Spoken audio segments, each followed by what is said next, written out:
귀한 찬양이고요. 오늘 또 처음 오시고 또 해마다 뵙는 분도 계시고 또 주변에서 소개로 함께 오신 모든 분들을 환영하고 축복합니다. 저랑은 인사하셨고 이제 한 30분 저랑 말씀 나눌 텐데 우리 서로 좀 인사하는 시간, 좌우로만 잘 오셨습니다. 한번 인사하시죠. 잘 오셨습니다. 앞 좌우로만 하셨고요. 잘 오셨다는 여러분들의 환영이 조금 마음의 문을 여실 거고 긴장하지 않으셨으면 좋겠어요. 사람의 초대로 교회에 온다는 것 결코 쉬운 일이 아니다는 것을 제가 잘 알고 있기 때문에 다시 한번 여러분 이 자리에 서게 하신 하나님, 불러주신 우리 성도님들, 여러분들 격려하고 또 감사를 드립니다. 오늘 말씀의 제목은 그 중에 제일은 사랑이라. 한번 따라해 주세요. 그 중에 제일은 사랑이라. 오늘 여러분들께 하나님을 소개해야 되는데 하나님을 어떻게 소개할까? 그럴 때 하나님의 사랑을 소개하는 것이 제일이겠다라는 생각으로 오늘 본문과 제목을 잡았습니다. 오늘은 사랑에 관한 말씀을 짧게 나눌 것입니다. 그리고 오늘 본문은 성경 1189장 중에 가장 하나님의 사랑을 잘 설명한 구장으로 또 사랑장이라는 별명도 갖고 있습니다. 여러분, 하나님은 우리에게 사랑을 보이셨고요, 또 명령하십니다. 특별히 우리에게 있어서 이 사랑이라는 것은 가장 흔한 주제이지만 가장 오해하기도 하고 가장 또 사랑하면서도 상처받는 대상이기도 합니다. 사람이 누군가를 사랑한다는 것은 결코 쉽지 않습니다. 그런데 오늘 본문에서는 우리를 격려합니다. 그래도 사랑은 제일이다. 심지어 너가 천사의 말을 하고 믿음이 크고 산을 옮길 만한 믿음이 있고 모든 것을 내어주는 구제가 있어도 사랑이 없으면 아무것도 아니다 말할 정도로 사랑을 강조하고 있습니다. 또 마지막 읽었던 13절에 보면 기독교의 중요한 세 가치, 믿음, 소망, 사랑, 그 중에도 제일은 사랑이라.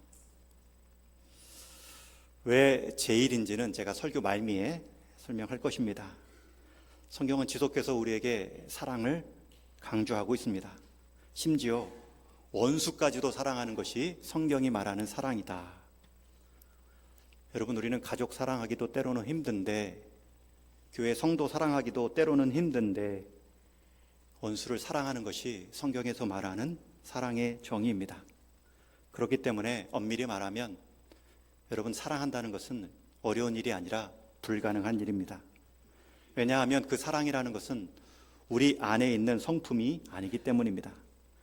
아무리 누군가를 사랑하려 해도 내게 없는 그 사랑을 끄집어내서 누구에게 보여줄 수도 흘러넘치게 할 수도 없습니다. 그래서 우리 사람에 있어서 사랑은 어려운 일이 아니라 불가능한 일입니다. 그런데도 하나님이 사랑하라라는 말씀은 무슨 뜻일까요? 여러분, 우리는 사랑이 무엇인가부터 다시 기준 삼아야 됩니다. 무엇을 기준 삼냐에 따라 전혀 다른 정의와 또 입장을 가질 수 있기 때문입니다. 이런 우스개 유머가 있습니다. 한 사람이 개와 달리기 경주를 했습니다. 열심히 달렸지만 개를 이길 수가 없어 개에게 졌죠. 그걸 지켜보던 사람이 말합니다. 저 사람은 개만도 못하네. 이번에는 열심히 노력을 해가지고 달리기를 해서 속도를 높여서 개와 함께 똑같이 결승선에 들어옵니다. 그걸 지켜보던 사람이 또 말합니다. 저 사람은 개 같은 사람이네. 이번에는 더 노력해서 개보다 더 빨리 결승선을 들어와 이겼습니다. 여러분, 지켜봤던 사람이 뭐라 했을까요? 저 사람은 개보다 더하네. 긴장 푸시고 우셔도 돼요. 여러분, 기준을 잘 삼아야 됩니다. 개가 기준이면 기껏 이겨봐야 개보다 더한 인생뿐입니다. 잘못된 기준을 세워놓으면 아무리 노력해서 승리해도 의미 없는 싸움이 될 뿐입니다. 우리의 신앙의 기준, 삶의 기준, 사랑의 기준은 하나님이 되어야 하고, 더 엄밀하게는 하나님이 성경에서 말씀하시는 그 사랑의 기준을 삼으셔야 됩니다. 그런 하나님께서 우리에게 사랑을 명하신 이유는 사랑으로 사람에게 다가서는 것이 아니라 너에게 없는 그 사랑 끄집어내서 그 사랑 있냐 없냐 너희끼리 싸우지 말고 너희 다 내 앞으로 나와 나의 사랑을 받고 그 사랑으로 서로 사랑하라는 말씀입니다. 여러분, 사랑이 불가능한 우리에게 사랑하라 명령하신 것은 사랑하기 전에 사랑 먼저 받으라는 명령입니다. 우리 안에 없는 사랑 억지로 짜내어 끄집어내지 말고 내 사랑은 차고 넘치니 내 안에 있는 사랑 받아서 내 인생 컵에 가득 채워 주변에 흘러 넘치듯 보내라. 여러분, 이 말씀이 우리가 방금 교동문으로 읽었던 성경의 또 다른 사랑장이라고 불리우는 요한 1서 4장에는 이렇게 설명하고 있습니다. 우리 한번 같이 읽겠습니다. 시작. 우리가 사랑함은 그가 먼저 우리를 사랑하셨음이라. 분명한 우선순위가 있습니다. 우리가 사랑할 수 있다라는 그 전제는 우리가 먼저 하나님의 사랑을 경험했다라는 뜻입니다. 여러분, 주변에 어릴 때 사랑 많이 받고 자란 가정의 아이들은 조금 다르지요. 부모님께 형제들 간에 사랑받는 가정의 아이들은 사랑받는 일도 불편해하지 않고 누군가 사랑이 필요한 사람에게 사랑 흘려보내는 것도 아주 자연스럽습니다. 그래서 흔히 사랑을 많이 받고 자랐구나 라는 말 속에는 그 아이의 특별한 표가 있습니다. 그러나 부모님과 가족, 주변의 사랑을 많이 받고 자란 환경이 아니더라도 여러분, 낙심할 필요가 없습니다. 그 사랑과는 비교할 수 없는 하나님의 큰 사랑이 우리에게 있기 때문입니다. 사람의 사랑도 누군가에게 표가 납니다. 그런데 하나님의 사랑을 받은 사람은 오히려 표를 숨기기가 어렵습니다. 하나님의 사랑을 어릴 적에 받지 못했습니다. 어린 나이에 경험하지 못했습니다. 어른 되어 이렇게 사랑 느끼는 것이 아쉽습니다. 여러분, 아쉬워할 필요도 없습니다. 오늘 충분히 누리시면 누군가를 사랑하고 누군가를 품을 수 있는 사람이 될 수 있기 때문입니다. 그래서 우리는 사랑을 말하기 전에, 사랑을 행하기 전에 하나님의 사랑을 알고 경험하셔야 됩니다. 그 하나님의 무한하고 변함없는 사랑 앞에 우리의 사랑이 채움받고 흘러나가는 것이 하나님이 정하신 사랑의 기준입니다. 그러면 어떻게 우리가 하나님의 사랑을 담을 수 있을까요? 알 수 있고 경험할 수 있을까요? 라고 물으신다면 저는 또 이 하나님의 말씀으로 여러분들에게 증거합니다. 기준으로 말씀드립니다. 우리 요한일서 4장 10절도 같이 읽겠습니다. 시작. 사랑은 여기 있으니 우리가 하나님을 사랑한 것이 아니요 하나님이 우리를 사랑하사 우리 죄를 속하기 위하여 화목 제물로 그 아들을 보내셨음이라. 하나님이 우리를 사랑하셨다는데 그 증거가 무엇입니까? 어떻게 알 수 있습니까? 하면 그 아들을 화목 제물로 보내셨다. 여기서 말하는 아들은 우리 기독교인들이 말하는 기독의 그리스도에 해당하는 예수님을 뜻하죠. 여러분, 예수님이 이 땅에 오신 목적은 사람의 왕이 되어 우리를 군림하는 것이 아닙니다. 어떤 위대한 가르침 정도가 아니라 사람이 행할 수 없는 기적을 행하시는 분이다 라는 칭송 정도가 아니라 사람 안에서 사람 없어 다퉜던 그 죄된 모습을 하나님 사랑을 보여주시기 위해 그 사랑 없이 살아갔던 그 죄값을 대신 다 치르시고 하나님의 증거로 이 땅에 오셨다 말씀합니다. 여러분, 어떻게 하나님의 사랑을 알 수 있다고요? 그 사랑의 증거로 보내주신 예수님을 믿는 것입니다. 그 예수님을 아시고 묵상하셔야 됩니다.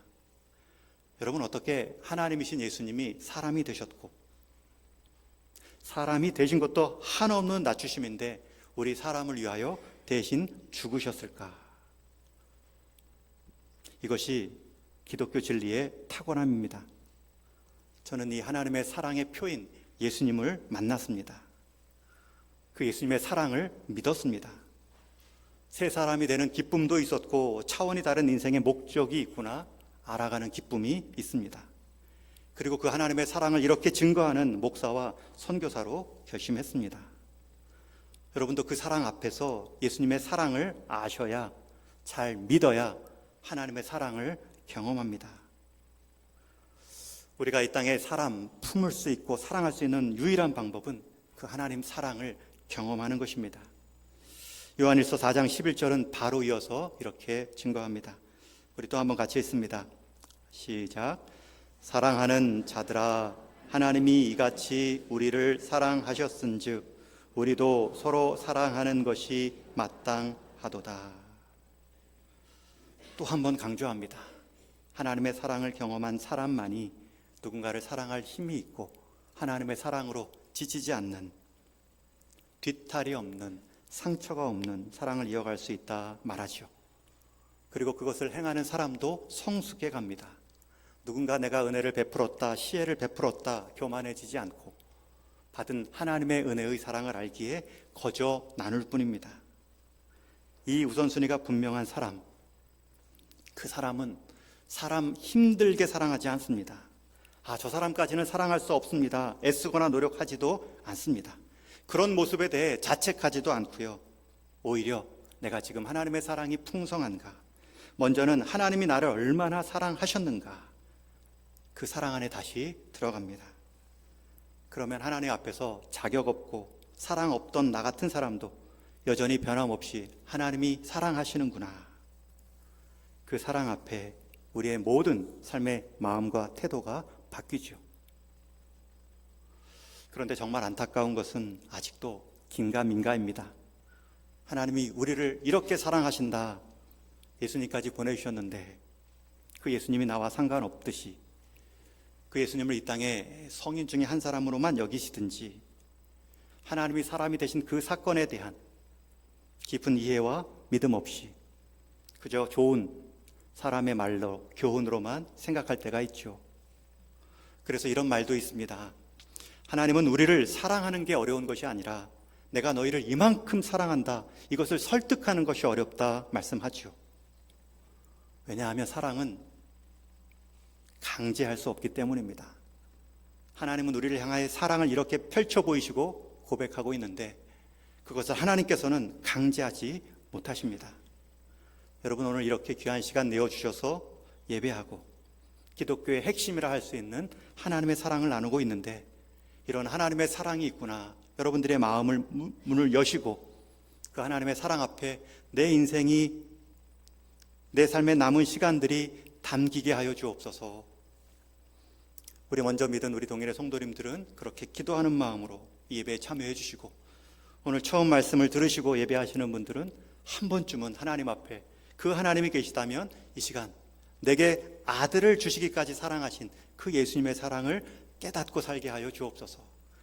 그래서 사람의 사랑에 만족하거나 사람의 사랑이 없다고 낙심하고 살아가는 인생이 아니라 하나님의 사랑 내 남은 생애까지 경험되어지는 복 누리게 하옵소서.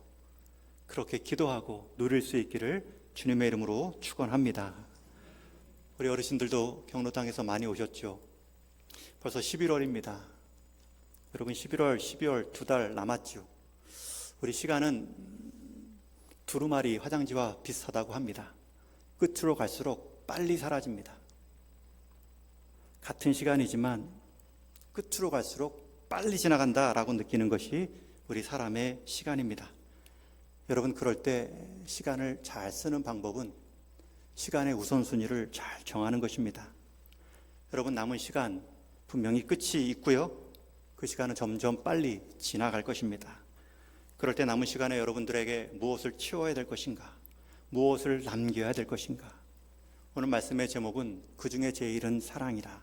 이 말은 우리 인생의 제일은 하나님의 사랑을 경험하고 이 땅에 그 사랑을 남긴 사람 역시 제일이다 라는 뜻입니다.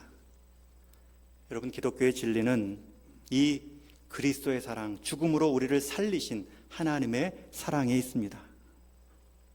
세상의 모든 종교는 사람을 죽여 심지어 제물로 신에게 바치는데 기독교에서 말하는 사랑은 정반대입니다.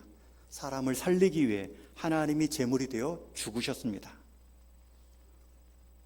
여러분, 이 말도 안 되는 사건, 이것이 믿어지는 게 은혜죠. 그리고 진짜 그런 사랑 앞에, 그런 진정한 사랑의 원형 앞에 내가 한번 내 인생 걸어보자. 여러분, 그때부터 새로운 삶의 눈이 뜨입니다. 여러분, 하나님은 우리를 사랑하셨지 좋아하시는 것이 아닙니다. 제가 가끔 주례를 할 때마다 가장 많이 내용 중에 하나입니다. 사랑하는 것과 좋아하는 것은 다릅니다. 좋아한다는 것은 그 기준이 나입니다. 내가 맛있고 내 취향에 맞고 내게 유익이 되기 때문에 나오는 행동은 좋아하는 거예요. 잘 대해주는 거예요. 나에게 기쁨이 있으니. 그러나 사랑한다는 것은 그 기준이 상대입니다. 상대에게 기쁨이 있고 상대에게 유익이 되는 자발적인 행동이 사랑하는 행위입니다. 여러분, 개가 뼈다귀를 좋아하는 걸까요? 사랑하는 걸까요? 좋아하는 거지요. 자기 입맛, 자기 취향에 맞습니다. 고양이가 생선을 좋아하는 걸까요? 사랑하는 걸까요? 좋아하는 것이죠. 사랑한다면 자기의 취향마저도 꺾고 생명과 함께 공생하겠죠. 책을 좋아하는 사람은 책 값이 없으면 책을 읽지 않습니다. 그러나 책을 사랑하는 사람은 내가 식사값 한 끼를 아껴서라도 책을 읽겠다. 얻는데 더 마음을 쓰지요. 결혼하는 두 사람은 좋아서 만나 연애 기간 했을지라도 사랑하는 순간에는 이제 상대를 위해 살겠다라는 서약의 시간입니다. 성경에서 말하는 사랑은 내가 죽고 당신이 삽니다입니다. 그것을 하나님께서 먼저 보여주셨습니다. 내가 죽음으로 너를 살린다. 여러분, 그것을 가장 이 땅에서 경험할 수 있는 사건이 결혼입니다. 남편과 아내는 그런 마음으로 서약하는 것입니다. 흔히들 1 더하기 1의 관계를 부부관계라고 말하죠. 여기서 1 더하기 1은 반반씩 섞어서 반반씩 맞추어서 하나로 살자라는 말이 아닙니다. 당신의 온전한 일을 위해서 내가 0이 되겠습니다. 상대방도 당신의 온전한 일을 위해 내가 0이 되겠습니다. 서로를 위한 사랑의 마음, 서로의 일을 지켜주기 위해 0이 되는 사건이 결혼이죠. 여러분, 그런 면에서 하나님은 죄된 우리를 그냥 품으시기 위해 하나님이 스스로 0이 되셨습니다. 사람이 되신 정도가 아니라 사람이 감당해야 될 죽음까지도 대신 감당해 주셨습니다. 여러분, 하나님은 우리를 좋아하신 것이 아니라 사랑하셨습니다. 우리는 세상에 사랑이 필요하고 가정과 부부에게도 사랑이 있어야 한다라는 것을 알지만 문제는 그 사랑을 보여줄 수 있는 능력은 없다는 것입니다. 내 취향에 맞게 한때 임시적으로 좋아할 수는 있지만 그 사람이 바뀌면, 내 취향이 바뀌면 그 사랑이 끊어지는 좋아함만 누릴 뿐이죠. 그러기에 성경은 말합니다. 사랑할 수 있는 유일한 하나의 방법을 말씀하는데 그 방법이 사랑하지 못하게 하는 것을 제거하라. 이 처방이 너무나 단순할 수도 있습니다. 사랑하는 방법이 뭡니까? 물었더니 사랑하지 못하게 하는 것을 제거하라. 여러분, 그러나 의사 처방도 똑같습니다. 어떻게 건강할 수 있을까요? 건강하지 못하게 하는 습관을 제거하십시오. 밤에 야식 너무 많이 하지 마시고 술, 담배 줄이시고 틈틈이 시간 내에 운동하십시오. 건강을 해치는 게으름을 방치하지 않는 것입니다. 여러분, 우리가 사랑하는 방법은 무엇입니까? 사랑하지 못하게 하는 것을 제거하는 것입니다. 그러면 사랑하지 못하게 하는 그것이 무엇입니까? 성경에서는 죄라고 말합니다. 성경에서 말하는 죄는 사회에서 말하는 범죄와는 의미가 다릅니다. 성경에서 말하는 죄는 하나님의 사랑 없이 내 사랑으로 살아갈 수 있습니다 라는 자기주장, 독립선언입니다. 다시 말하면 사람을 만들고 세상을 지으신 창조주 하나님을 부정하고 그 관계도 필요 없다 여기며 인생의 주인이 자기 스스로, 자기 방식대로, 자기가 내린 사랑의 정의대로 살아가는 모습이 죄입니다. 그렇게 사랑하는 사람도 불행한 것은 그 사랑이 맞는지는 둘째치고 자기가 말한 그 사랑의 정의도 행할 수 있는 능력이 없다는 것입니다. 그저 내가 좋아했구나 라고 깨달을 뿐이죠. 그럴 때 나오는 반응이 무엇입니까? 서로에게 비난합니다. 남편은 아내에게, 아내는 남편에게 너 때문이라고 다 탓을 넘깁니다. 여러분, 이 점이 세상에서 말하는 사랑과 성경에서 하나님이 보여준 사랑의 결정적인 차이입니다. 세상의 방법은 너 사랑할 수 있고 사랑의 능력이 있기 때문에 더 계속 노력하고 더 사랑의 기술을 개발하라 말하지만 성경이 말하는 우리 사랑하는 사람의 방법은 너는 하나님의 사랑 없이 사랑할 수 없다. 그것부터 인정하고 내 앞에서 하나님의 사랑을 경험하라 말씀합니다. 그리고 제가 항상 주례의 끝은 두 분도 잘 사는 유일한 방법은 서로에게 사랑 요구하기 전에 하나님의 사랑을 먼저 잘 받아 누리는 것입니다. 하나님께로부터 받는 공급받는 사랑 없이 서로에게만 사랑을 요구한다면 금방 식게 되죠. 여러분, 하나님은 우리를 사랑하셨지 좋아하지 않으셨습니다. 만약에 하나님이 우리를 좋아하셨다면 우리의 민낯, 우리의 숨은 완악한 죄들을 보는 순간 금방 싫어하시겠죠. 그러나 하나님은 우리를 좋아한 것이 아니라 사랑하십니다. 우리의 일됨을 지키기 위해 하나님은 영의 자리까지 내려오셨습니다. 그 하나님의 사랑은 지금도 조건적이지 않고 변함이 없습니다. 그 증거를 어떻게 여기겠다고요? 하나님이 보내주신 화목제물 예수님을 보시면 알 수 있습니다. 그래서 우리는 하나님의 사랑에 대해 안전함으로 누릴 수 있습니다. 하나님은 우리를 좋아한 것이 아니라 사랑하셨기 때문에 우리의 약함, 우리의 민낯이 보일 때마다 더 긍휼한 마음으로 우리를 감싸 안으시죠. 오늘 주보 안에 담정이 칼라난을 보면 오늘 함께 읽은 본문 중간의 내용을 실어 놓았습니다. 고린도전서 13장은 사랑장이라는 별명처럼 16가지 사랑의 특징을 말합니다. 사랑은 이렇게 합니다. 긍정의 표현 7가지. 사랑은 이런 것 하지 않습니다. 부정의 표현 9가지. 16가지의 모습을 보여주죠. 여러분, 사랑이 긍정도 있고 부정이 있다는 것은 사랑의 2가지 특성입니다. 사랑은 잘 대해주는 것뿐만 아니라 잘 되게 해 주어야 되기 때문입니다. 우리 자녀들 잘 대해주기 때문에 사랑스러워서 막대사탕도 입에 넣어주지만 잘 되게 해주기 위해 그 입에 칫솔도 함께 넣어주는 것입니다. 아무리 하기 싫어도 잠자리에 사탕만 먹으면 안 된다. 더 사탕 잘 먹으려면 치아도 잘 관리하도록 부모님은 싫어하는 아기들의 입에 칫솔을 넣죠. 여러분, 이게 사랑의 2가지 특징입니다. 그 1번부터 16번까지 여러분 쭉 읽으실 때 어떤 느낌이 드십니까? 하나님의 사랑은 오래 참고 온유하고 시기하지 않고 자랑하지 않고. 자칫 이 앞에 하나님의 사랑이라는 표현이 없으면 우리는 이렇게 사랑해야 되는구나 부담감에 빠집니다. 그러나 이 말씀은 우리로 먼저 사랑하라라는 구체적인 실행 지침이 아니라 여전히 하나님께서 나를 이렇게 사랑하고 계시는구나, 하나님의 사랑을 표현한 기록입니다. 여러분, 하나님의 사랑이 우리를 향해 이렇게 풍성하고 우리를 잘 대해 주실 뿐만 아니라 우리를 잘 되게 인도해 주십니다. 그리고 이 하나님의 사랑은 지금까지 변함이 없고요, 앞으로도 변하지 않을 것입니다. 오늘 초대받으신 여러분들이 다 이 사랑의 대상입니다. 이 사랑을 경험하시고 누리실 때에 여러분도 누군가를 사랑하실 수 있습니다. 여러분, 인생 떠나고 남겨진 자리, 우리 후손들이 생각할 때 무엇을 남긴 분으로 기억하기를 원하십니까? 성경은 분명히 말씀합니다. 그 중에 제일은 사랑이라. 사랑을 남긴 인생이 역시 제일입니다. 여러분, 재물을 남긴 인생도 있겠죠. 자녀손들이 재물 때문에 싸울 수 있다는 것을 기억하십시오.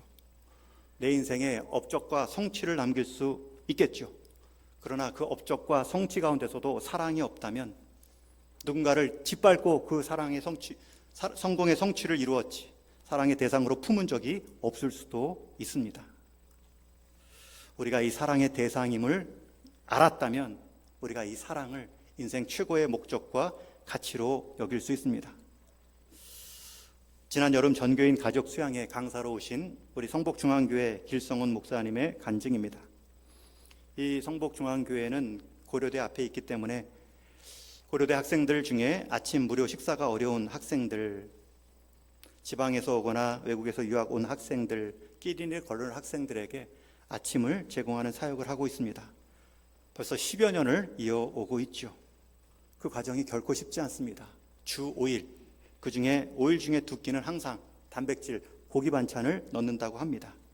제가 지난달에 직접 그 김 목사님과 함께 그 아침 식단을 경험한 적이 있습니다. 이것을 매일같이 준비하는 주방의 팀들이 결코 쉽지 않습니다. 그러다 한 집사님이 목사님에게 말씀합니다. 이 사역 그만하면 안 될까요? 밑 빠진 독에 물 붓기 같아요. 여러분, 학생 사역은 말 그대로 밑 빠진 독에 물 붓기입니다. 중국에서 처음 사역을 하면 대학생 사역을 시작합니다. 같이 언어 공부를 하면서. 내 학생들은 졸업하면 다 직장 찾아 고향으로 돌아가죠. 남아 정착하고 교회에 남는 사람이 거의 없습니다. 같은 심정이었겠죠. 아침을 주는데 아침만 먹고, 물론 교회에 오라고 전도용으로 하는 것은 아닙니다. 그리고 졸업하면 다 각지로 직장 찾아 떠납니다. 그때 목사님이 그 집사님의 말씀을 듣고 이렇게 말합니다. 우리 사역이 먹고 떠나는 청년들을 볼 때에 그런 생각도 들 수 있습니다. 그러나 우리가 먼저 그 밑 빠진 독에 물 붓기 사랑을 경험한 사람들입니다. 하나님은 밑 빠진 독 같은 우리에게도 여전히 지금 물을 부어주고 계십니다. 하나님이 먼저 우리에게 그렇게 하셨으니 우리도 계속 그렇게 해봅시다. 이 목사님의 말씀이 성도들에게 위로가 되었고 은혜가 되어서 지금까지도, 지난주까지도 그 사역이 이어져 오고 있습니다. 만약 목사님이 그때 성도의 하소연을 듣고 외면해서 성경에는 고아와 나그네를 돌보라 하지 않았나요? 이 정도도 못하고 어떻게 예수 믿는다고 하겠어요? 라고 했다면 정말 거기서 그 사역 멈출 수도 있었겠죠. 그러나 지금 밑 빠진 독인 줄 알면서도 우리에게 사랑을 부어주시는 그 하나님의 은혜가 있기에 우리가 힘이 닿는 것까지 밑 빠진 독일지라도 사랑의 물을 부읍시다. 여러분, 밑 빠진 독, 금이 간 독, 깨진 항아리일지라도 그 항아리를 물로 가득 채우는 방법이 있습니다. 그 밑 빠진 독을 더 큰 물속이나 강물에 담그는 것입니다. 금이 가고 구멍난 독이라 할지라도 물 안에 집어 던지면 물방울과 함께 그 깨진 독에 물이 가득 차게 됩니다. 여러분, 내 안에 물 붓는 정도가 아니라 우리는 하나님의 은혜의 사랑이 강물 가운데 들어갈 수 있는 존재입니다. 사랑하기 힘들거나 사랑하다 지쳐 있다면 이 하나님의 사랑의 강물 가운데 들어가십시오. 먼저 사람을 향하여 사랑하지 마시고 하나님의 사랑 안으로 들어오십시오. 그 변함없고 다함없고 쇠함없는 사랑의 기준이야말로 우리 인생을 소송케 하는 유일한 기준입니다. 이제 말씀을 정리합니다. 내가 생각하는 사랑, 세상이 말하는 사랑, 영화나 TV 속에 본 사랑, 여러분, 그 사랑이 우리 사랑의 모범이 될 수 없습니다. 가요나 드라마 속에서 가장 많이 나오는 단어 역시 사랑입니다. 그런데 그 사랑이 다 하나님께서 우리에게 요구하는 사랑이 될 수 없습니다. 오히려 좋아하는 모습을 좋게 포장한 모습일 때가 많죠. 사도 요한은 분명히 말씀합니다. 사랑은 하나님께 속한 것이라. 참된 사랑은 사람에게 속한 것이 아니고 사람에게서부터 출발할 수도 없습니다. 세상은 사람에게 사랑이 있다 말하며 사랑의 기술과 노력을 강조하지만 성경에서 보여주는 하나님의 사랑은 우리에게 사랑이 없다. 하나님의 사랑을 받으라. 사랑 안에 머물라. 그 사랑으로 사람을, 이 땅을 사랑하라 말씀합니다. 성도의 사랑은 거기서부터 가능합니다. 이제 믿음, 소망, 사랑 중에 왜 사랑이 제일인가? 여러분, 요한일서 4장 8절의 말씀에 보면 이런 표현이 있기 때문입니다. 우리 한번 같이 읽겠습니다. 시작. 사랑하지 아니하는 자는 하나님을 알지 못하나니 이는 하나님은 사랑이심이라. 여러분, 믿음의 목적이 무엇입니까? 대상이 무엇입니까? 뭘 믿습니까? 하나님의 사랑입니다. 여러분, 성도가, 교회가 소망의 내용이 무엇입니까? 하나님의 사랑입니다. 심지어 하나님은 자신을 사랑으로 소개합니다. 성경에서 유일한 형용사로 소개된 단어가 사랑입니다. 하나님은 사랑의 원천이고 원형입니다. 그 사랑 때문에 결국 믿음도 소망도 의미가 있습니다. 아니, 그 믿음과 소망도 결국은 이 하나님의 사랑으로 끝나야 합니다.